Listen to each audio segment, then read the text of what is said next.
Thank you so much. I am so excited to be here with you. As you heard, my name is Amy K. Watson, and I'm a leadership coach. That means that I help people figure out how to get buy in from others without using jazz hands or interpretive dance. Now, some people hear leadership coach and they imagine I spend my days yelling, run faster or be more inspiring like some kind of corporate drill sergeant. But really, my job is to help leaders find clarity, confidence, and maybe even learn how to have a meeting without needing a second meeting to figure out what the first meeting was about. So let's dive into today's topic. And don't worry, I promise this will be less painful than your last performance review. For our reading this morning, I chose a text by Pema Chodron from How We Get Unhooked and How We Get Unhooked, in which she's teaching about a Buddhist concept called Shenpa. Shenpa, she said, is the urge, the hook that triggers our habitual tendency to close down. We get hooked in that moment of tightening when we reach for relief. Shenpa is usually involuntary, and it gets right to the root of why we suffer. Shenpa thrives on the underlying insecurity of living in a world that is always changing. We experience this insecurity as a background of slight unease or restlessness. We all want some kind of relief from that unease, so we turn to what we enjoy: food, alcohol, drugs, sex, work, or shopping. In moderation, what we enjoy might be delightful, but when we empower it with the idea that it will bring us comfort, that it will remove our unease, we get hooked. The momentum behind the urge is so strong that we never pull out of the habitual pattern of turning to poison for comfort. It doesn't necessarily have to involve a substance either. It can be saying mean things or approaching everything with a critical mind. That's a major hook.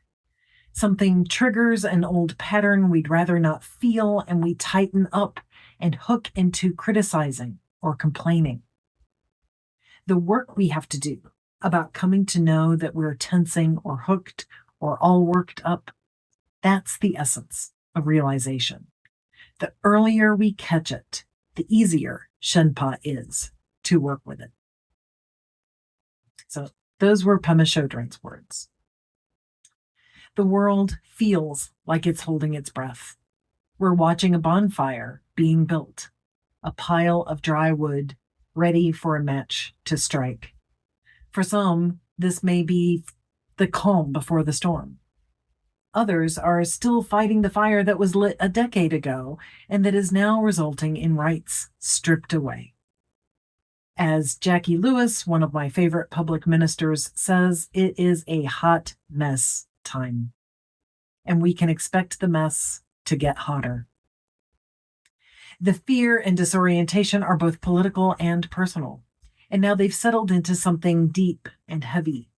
In the first few days after the election, we were experiencing the acute panic of flames roaring out of control. Now, perhaps for some of us, it is like a slow hardening off, a resigned kind of tension that doesn't flame out, but hunkers down, limiting how we engage with the world.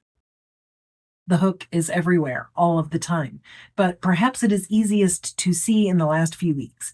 It is how we are triggered by the news, by conversations, or even by our own thoughts. And while it's normal to feel this way, it also keeps the fire burning. When we are hooked, we are not free. Shenpa thrives on the underlying insecurity of living in a world that is always changing. It drives us to seek comfort in familiar patterns: anger, avoidance, judgment. It drives addictions of all kinds, from doom scrolling to substance abuse. Neuroscience tells us that this hooked feeling is the activation of our fight, flight, freeze response, powered by the amygdala, and it's affecting all of us. It is affecting our sense of community, and it's bringing us all down. When we are hooked, We are less able to live according to values like the inherent worth and dignity of every person. Fighting, engaging in violence, tearing down others in word or in deed begin to make great sense to us when we are hooked. We don't just get hooked. Sometimes we choose it intentionally. We build our sense of belonging around how hooked we are.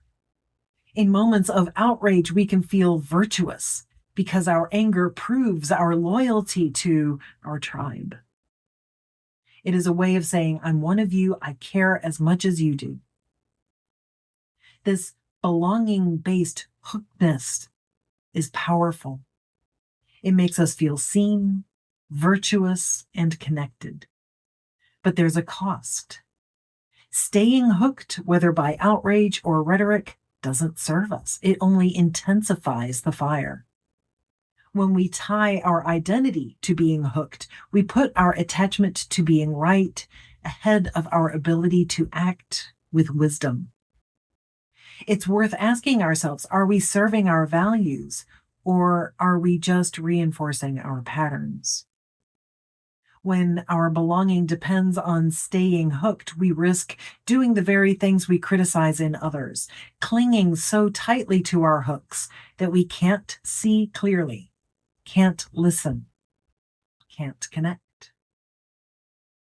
We are watching the fire being built around the highest offices of our land, but it's not just out there in the world. We give the flames of destruction a home in our hearts. And when we do, we put up a wall between ourselves and our ability to take wise and effective action. When we stay hooked, we hold on to anger, resentment, or the desire for vengeance. It can feel righteous. It may feel like we're standing firm in our values, but in truth, holding violence in our hearts harms us more than it helps the cause we are fighting for. When we carry anger like a badge of honor, it eats away at our capacity for joy, for connection, for creativity. It narrows our vision, making it harder to see the full picture, harder to find solutions that are truly transformative. Instead of fueling us, it drains us. There's also the impact on relationships. Anger is tricky when it comes to relationships. It can create a sense of solidarity with others who share our outrage. It can feel like a bond, a way of saying we're in this together. And there's truth to that. It can bring people together for a moment. But what kind of connection is it? Often it's a connection built on shared opposition, but not shared value.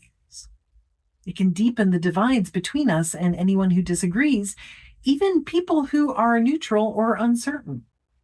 Over time, however, this kind of anger-based connection can fray. Relationships built on outrage tend to focus more on what we're against than what we're for.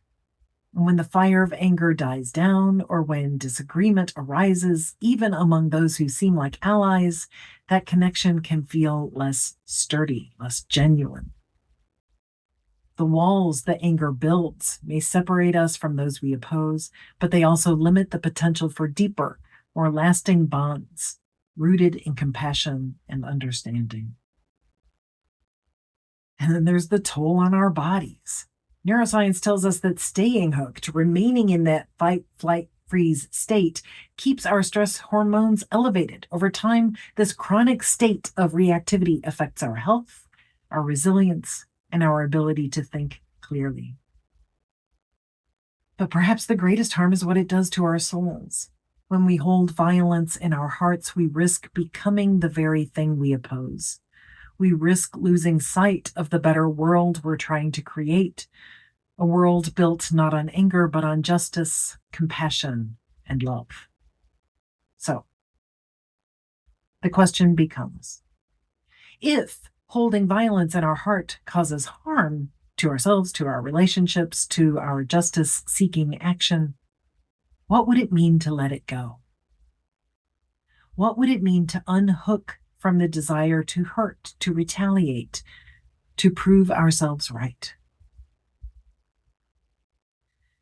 Pema Chodron teaches that the earlier we notice the hook, the easier it is to release. The discomfort itself is not the enemy. It's an invitation to pause, to choose a different response. I know this isn't easy work. It's uncomfortable to reflect on how our own patterns might be keeping the fire burning. But here's the good news. This is something all of us do, and it's something we can all learn to undo by shifting what we do when the hook first appears. Pema says it's as if Shenpa at its initial arrival is a little teeny spark, just a tiny spark. And our way of getting rid of the discomfort of this teeny spark is to throw kerosene on it. It turns out throwing kerosene on the spark, not so effective for bringing down the fire. But we can do something different in that moment. So let's just take a moment to practice noticing the spark together with a short practice that we can all do. So I'm going to invite you to take a couple of deep breaths. Maybe place your feet on the floor, maybe your hands in your lap, and turn your attention inward. Can you notice any areas of tightness or unease? Maybe it's in your chest, your stomach, your shoulders, or somewhere else. If you aren't currently noticing a hook, I'll float a spark to land in you. Cash Patel. Now just notice what happens in you physically as that spark lands in you. Wherever you feel that tightening, let your mind's eye rest gently on that spot. Don't try to fix it or push it away. Just notice it. What does the sensation feel like? Is it heavy or light? Sharp or dull? Still or moving? Simply observe it as if you were watching a spark from a bonfire land outside the fire itself. Curious, but not afraid. Take a few seconds to simply sit with what you feel, knowing you don't have to do anything about it. Just notice it and breathe. Maybe say to yourself, this discomfort is impermanent. This will pass. If I don't feed it in any way, next thing I know, it will be gone. This, then, is the work of unhooking. Noticing the spark, the tightening, and choose to stay present with it instead of throwing kerosene on it. And when we unhook, we begin to find freedom. This freedom leads us to something much more powerful: love. The Dalai Lama teaches that non-attachment involves releasing self-centered clinging while actively engaging in compassionate actions to address injustice and promote ethical values. This reminds us that unhooking isn't about passivity. It's about finding the clarity and courage to take meaningful, compassionate action in the face of injustice. In a world that feels like it's burning, we are not powerless. We can choose to unhook from fear and judgment and instead act with connection, love, and wisdom. Getting hooked is part of our autonomic nervous system, meaning it happens without our conscious involvement, like breathing. But just as you can choose to breathe more slowly and more deeply, you can also choose to release the hook. Unhooking shifts us out of our mental and interpersonal reactivity and into effective action.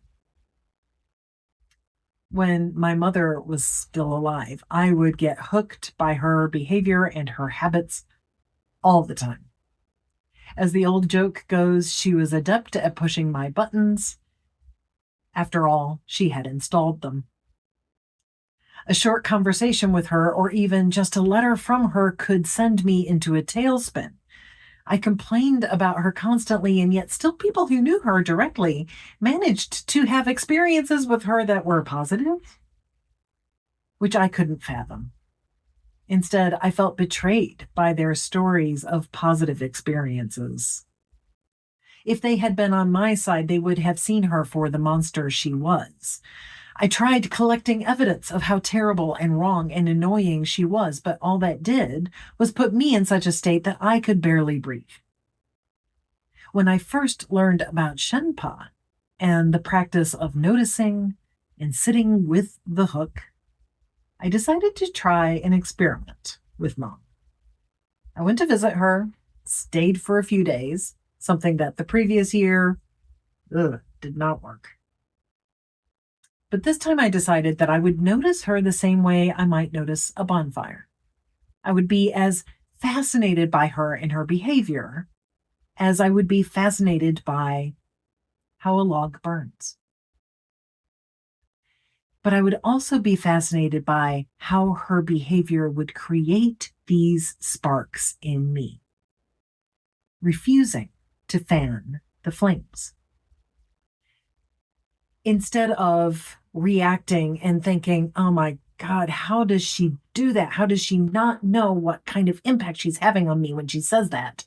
I would say to myself, look at that. I really reacted to that comment. And then just let it go and ask myself, I wonder what she's saying now. It was as if she was still pushing my buttons, but I had disconnected the buttons from anything else. So it wasn't having the impact it used to have. Instead of feeling burned alive, I was just watching the fire. We don't need the world to be perfect to find wisdom or even peace. When we make a practice of letting go of our hooks, we discover that resilience isn't about controlling the fire or the chaos around us. When you are resilient, you soften when everything inside you wants to harden. You stay open when the world feels too heavy to carry. You face uncertainty with an open heart, knowing that you have the strength to endure and the wisdom to respond with compassion. When you return to your regular life today, I encourage you to notice your own hooks. Just sit with them and watch them without feeding them with more news, more outrage, more thinking. Start small. Notice one hook. Sit with it. Practice unhooking gently, over and over. Each time you do, you soften the hardness inside you, creating space for compassion and connection. Ask yourself, what am I holding on to? What is it holding me back from? When you feel the tightening, pause, breathe, choose to unhook. And when you're ready, you can take the next step. Reach out.